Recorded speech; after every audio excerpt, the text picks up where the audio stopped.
Hello everyone, it is Joe here from OmniPoke, the channel that brings you guys everything Pokemon. If you're looking for PTCGO codes, including the stuff from Crown Zenith, make sure you check out the Potown store. You can get a 5% discount on your orders using that code OmniPoke.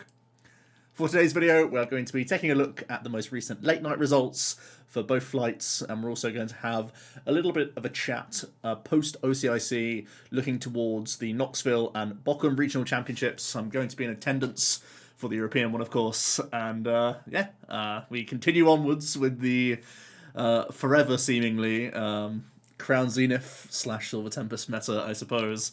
But that's not to say people aren't still making tweaks and adjustments to decks to remain relevant. We actually have quite a freshen up for the first top 8 for the late night 75, where we're only, in air quotes, seeing 2 Lugias in top 8. There actually were 9th, 10th, and 11th, so still doing very well and achieving great records. But it was actually, in this occasion, an undefeated Arcdura of all things, which is a little bit surprising to see, but the list is, again, relatively straightforward. One inclusion that I actually am really liking is Choice Belt. It gives you a way of beating Yveltal Control, because a lot of their win condition relies on the Gmax Pulverization just sitting out of range of Caped Eldegoss Loop. So having a belt for that reason is very helpful, but also it's very good against things like Dragonite V in Lost Box variants, and we have seen that that's been sort of the most popular and most successful Lost Box in OCIC, so giving yourself a way to pulverize through Dragonite is pretty relevant, so I do definitely like that as an option. Outside of that, pretty much everything that we've come to expect from good old Arcdura of late. I would recommend Belt, just based on the expected meta. Seems to be a pretty smart inclusion right now. Then we have a Reggie Vikavolt, which is something that's been kind of picking up in popularity as of late, a little bit in online tournaments. Hasn't really transferred over to IRL play just yet, but there are some interesting choices going on in here. Because you have some damage mod from a Lecky, you also play the Choice Belt to allow things like Raikou to push up into higher Rondo damage for like burst potential in a sort of mid to late game situation. And there are also capes in here for the Vikavolt to try and tank hits, which is pretty interesting. It has Temple of Sinnohs, which seems like it has a big like anti-synergy because you play your own speed lightning energies, so that's an interesting choice. Ultimately, I feel like just the Mew Turbo Engine of Vikavolt just gives you the most reliable turn 1 Paralyzing Bolt going second, so that would still be my preference. But there's no doubt that the damage mod of an Alecki helps you in sort of a wider variety of matchups, so that could be a reason for why it's doing pretty well. We actually see another Vikavolt in the top 8. This one is the more sort of straightforward build, which is kind of my preference. It has got a Skyseal Stone package coming in here for the Drapion plays. It's also playing 2 Raikou rather than playing Ditto. I mean, it feels like Ditto just seems like a stronger option overall, more versatile, allows you to play 3rd Vikavolt in the Lost Zone matchups, which seems reasonable. But I suppose there are enough like V Pokemon and Zamazenta going into Lost Boxes at this stage that you can't go Paralyzing Bolt the whole game anyway. So possibly that's the reason for this choice here. I really like Path to the Peak and Judge as the combination. I've mentioned it a few times with Aerodactyl, where there are Irida packages with Colognes to nullify that strategy. So just having a Path Bolt combo means that you're shutting off vacuums, which is massive, and obviously your Bull Search for Pumpkaboo. So they have literally 1 out in the deck to bounce a Path, which sounds like pretty difficult for them to grab. So yeah, Vikavolt still doing pretty decently. We see a top 4 Reggies as well. And again, nothing too surprising going on here. This one's just playing 3 Terraspark Alecki and no recovery one, which is a little bit strange. Also quite high on the energy, actually, with the 3rd capture, 3rd speed to what you typically associate with the list. Just going thin on the belts, just playing 2 copies. Other than that, pretty straightforward. Also just on double Gigas, so slightly different Reggie lineup to usual. But still looking pretty good there. We see our highest placing Lugia in the first flight, and this is, again, a list we've seen over and over again at this stage. It feels like people are really getting down to the point where it's like a preference card of like Dunsparce sometimes in or out, and then it's like if you want to play Birdkeeper, if you want to play, in this case it's playing Judge, which is interesting as a disruption option from Luminion against Lost Boxes that even gets around obviously Guru. and it's playing like the 2 belt, the 2 vacuum, when there's some question marks over these counts, especially if you play the Irida engine, these will be reduced, and some debate over energy cards, so I think it's more or less like 55 cards of Lugia that has just been shimmying around this whole time. We see a Goo with a 3-4 line, very thick Goodra V-Star line coming in here. With the Quad Temple, I think this is still your best defense mechanic against Lugia, so just working towards that as much as possible makes sense. Interesting adaptation from the double rocks to the double Marnie now in the list, and also not playing the Luminion, so slightly different to, actually very different from the list we saw from Evenov, because it's also playing VIP Pass instead of Quick Ball. I guess that goes hand in hand with the Luminion coming out of the 60.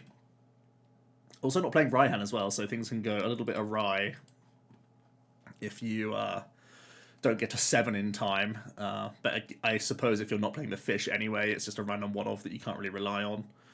So all sort of intertwines with going down a VIP pass-based route.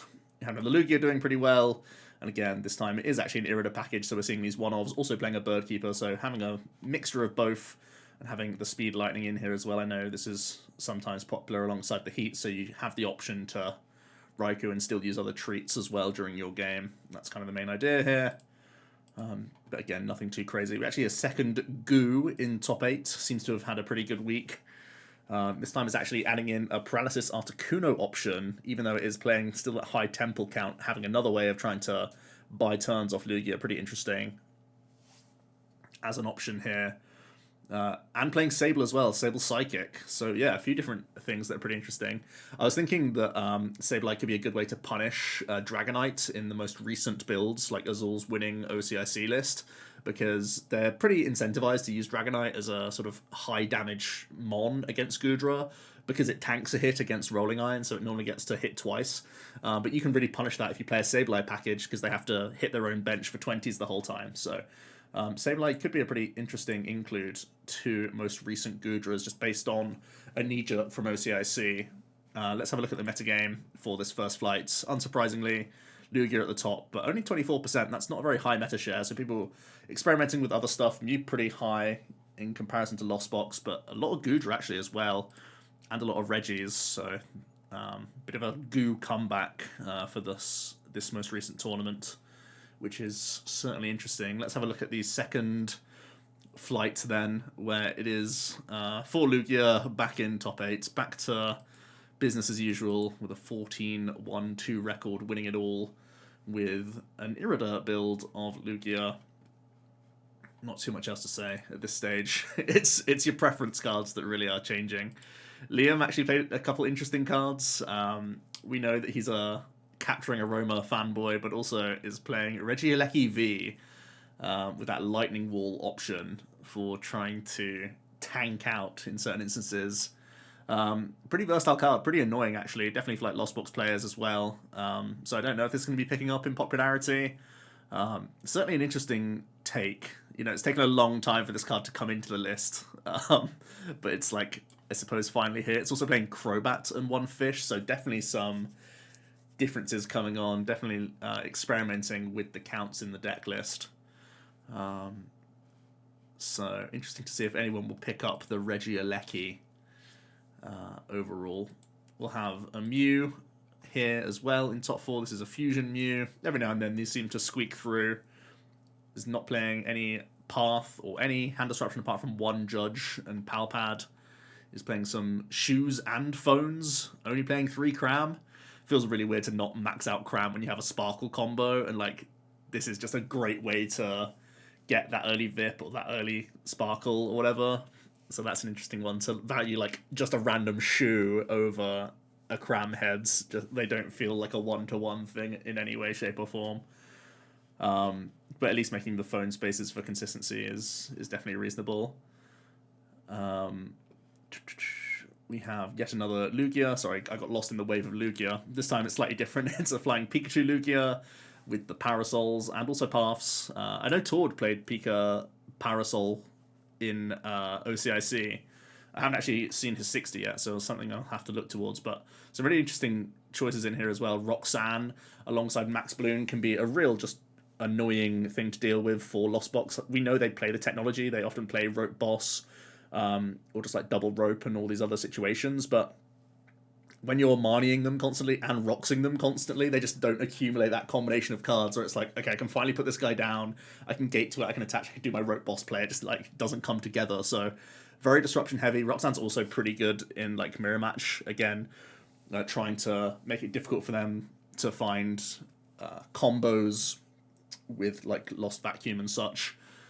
So yeah, the Flying Peak is slowly creeping into Lugia, and it does make a good amount of sense. You know, this is still such an annoying card to deal with, and also just the natural free retreat of this Flying Peak is actually like low-key pretty massive.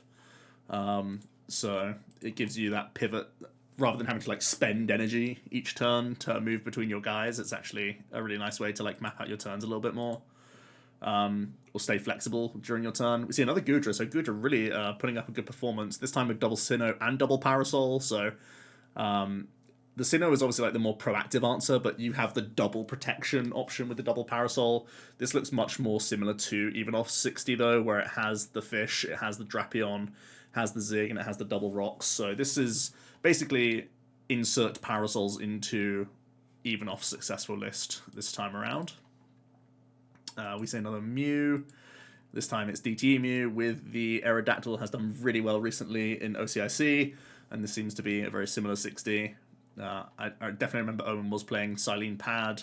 Don't know if they were playing Echoing Horn, but yeah, that's in the list anyway. This is actually not Owen's 60, definitely, because Owen did play Rotom Phones. But still on that same trajectory, as we all come to know. So Lost Box wasn't doing all that well, but we actually do see what looks to be really similar to Azul's 60, but instead of Sky Seal Stones, it's playing Forest Seal Stones in the list. So this is more like the turbo get to 7 Lost Box as quickly as possible, right?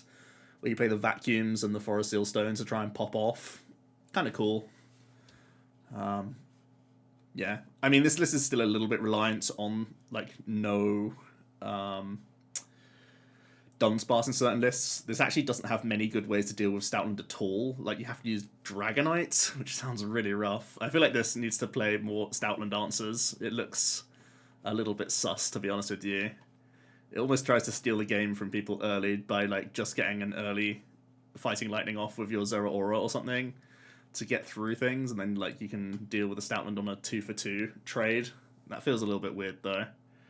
So yeah, no Stout like insta-kill feels really odd. Then we see another Lugia. This one is playing Birdkeeper and Irida, so a lot of people are making that choice to still have that switch option from the Birdkeeper, but also like the versatility of Irida, and this is playing the Echoing Horn as well, which we have seen in at least one successful regional list a couple weeks ago. So that's another spicy inclusion. And let's have another look at the metagame. Again, 25% this time Lugia. Seems like more people are playing it in IRL than the online tournaments. But again, very similar percentages. Lost Box and Mew are really like hand-in-hand, second most popular deck.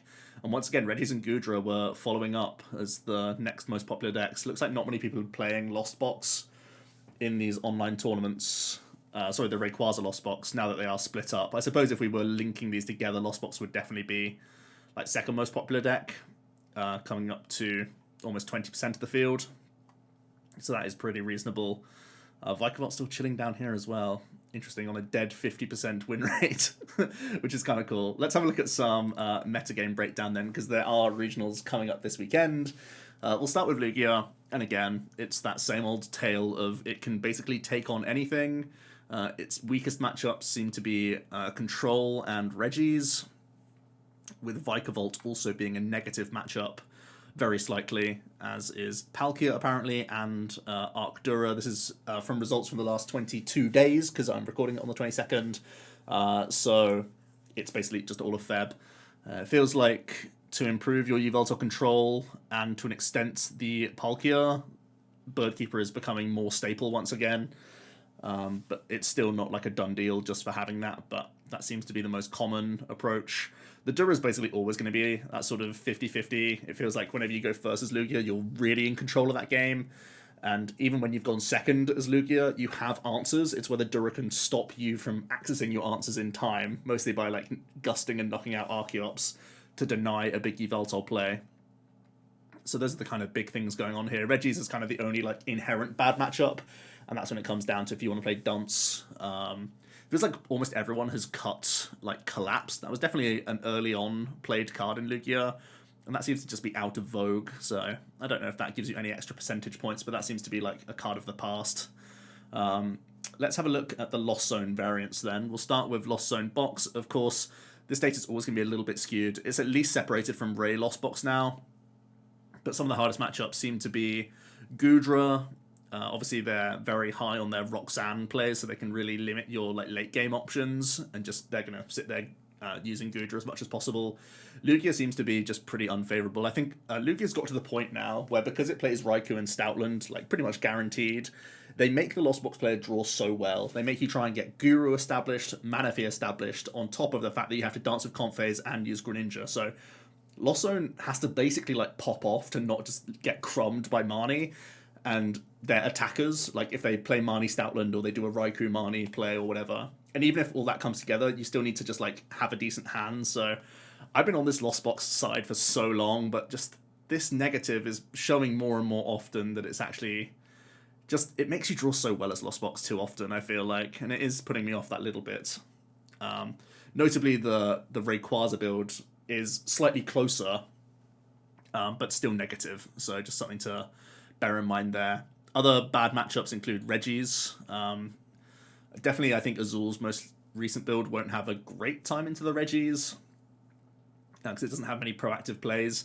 But again, I think the Rayquaza Lost Box, whilst still notably unfavored, at least has plays into it when they have Raikou that they can potentially spam, and also they have Zigzagoon, so they can hit the 130 hits that little bit more. Outside of that, Vikavolt also a little bit unfavourable. It's weird. Your good matchups aren't really that popular. Like having a very good Palkia doesn't really matter. And again, this is subjective because they're going to try and lone ice you a lot of the time, and it can just go wrong for you as well, and you can get brick walled out of the game. So that's a little bit rough. I think the Rayquaza Lost Box, it's really weird. I've been playing a lot of Ray Lost Box. It's the thing I played at the last regional, and it's the thing I've been putting the most time into, just for full transparency. This is the deck I put the most time into pre-Bockham, but I'm thinking of jumping ship just because I feel like it's the deck that has like the answers to everything, but it just bricks more than the other Lost Boxes, and it's already like quite a volatile deck, so I think that brings down a lot of these percentages where it you know, you can go across the list and say what you can do in every single matchup. It just doesn't come off enough, with the standout for some reason being Yveltal Control as like your worst matchup. But Rayquaza Lost Box, as we saw in OCIC, can play a Shred Giratina if they want to have a way through Ice Cube or Flying Peak, which is definitely something I'm considering. Now that we've started to see Flying Peak going to Lugia's, I'm thinking like having a Shredmon makes a lot more sense, but yeah. Then let's look at Mew. Mew's also like almost the 50-50 deck of the format. It's like, it's basically the same as Lugia in that it can take on everything. It just sort of attacks matchups in a different way. And similar to Lugia, you have similar bad matchups where you're not great into Control, you're not great into Vikavolt because they're all playing Drapion, often playing Skyseal Stone, and you're also not great into the Reggies. So you have similar bad matchups to the Lugia, but also similar like 50-50s against everything else. You just attack the matchup in different ways. Surprisingly, it's lost a lot of ground into Arctura. I don't really understand why either. Like, this should just be positive for you, but I don't really know. Maybe you've lost a lot of your like speed cards out of your list or whatever. Now that you're playing like the Disruption package, and Arctura doesn't care too much about that Disruption package because it's so simple in what it's trying to achieve. What else have we got to really talk about? Arctura and Goo. I feel like I was saying earlier, if Arctura plays Belt, and similar to Gudra really, if they both play Belt, I think they'll have a pretty good time into Azul's OCIC 60, which is pretty promising, seeing as though you're pretty okay into Lugia with your tech inclusions. Like, I know Gudra's a little bit weak, but an Arctura is like typically just that 50-50. But you have some real benefits. Like, you're so good at beating this fringe stuff. This is what I was saying. Like, Lugia and Mew share similar bad matchups to these, and to an extent also Lost Box, but it's things like the Dura and the Goo, like the fear of these 5%ers that then make these other decks like way harder to pick, right? Because they're good counter decks, it's just the format's so wide, and these are the things sort of feasting on them, which is kind of rough. So figuring out how to beat the tanking matchups as these fringe decks is the real worry here. What else to say, really? Palkia is always one of these. I think there's too much Birdkeeper for me to really respect Palkia. It's one of these decks that pops up, has its day, and then has to go away for a little while. Reggie's continues to boast the good Lost Box, the good Lugia, the good Mew, so it feels like a no-brainer. But then also you see some of the lowest percent win rates into some of the worst matchups. The Yveltal and the Palkia come down to the Ice Cube package, so if you want to be respectful of that, you can try and play the Yellhorn. And the Gudra is one of your worst matchups as well. If you want to respect it, you could play Radiant Jirachi if you really wanted to. We've seen it on stream. It made me happy, but possibly more of a meme. Also pretty good into the top decks is Vikavolt. It's good into Lost Box Lugia and Mew, which is pretty appealing. It's just pretty bad, or really bad into Control, really bad into Dura, because, you know, both for the same reason, because you're so reliant on Speed Lightning. And you're really bad into Goo as well, just because your damage output is like completely wrecked. So, yeah, it's a tough one to call, really. Still feels like the top decks can pretty much bout anything. You get targeted by these decks that all fall below 10% of the meta almost exclusively. And if you are thinking of playing one of these anti-meta decks, you best hope that everyone in the room is playing the top stuff and not the other things that beat the fringe things that can still be okay into the other matchups, which is the same story we've been on this whole time, this whole merry-go-round. It feels like there aren't many new decks that can come into the mix, because we've established what the best counters are to the top decks, and there are willing counter-to-counter decks that are just like good enough into everything. So let me know your thoughts down below. Again, full transparency, I've been on the Lost Box train this whole season. I've played one tournament of Mew, but other than that, I've just played different Lost Boxes at every tournament. And it's the thing I have the most experience in, but I am really starting to jump ship. I'm like, I've had enough of Lost Zone hands, personally. So I don't really know. I could definitely see myself jumping to Lugia or Mew. I'm definitely like a person who prefers playing tier 1 sort of stuff, so that's just me. But I'll hear your thoughts down below. Let's see what you guys think about this format, as we still have many more to go in Crown Zenith. What a pleasure. I'll see you for another video tomorrow. Cheers.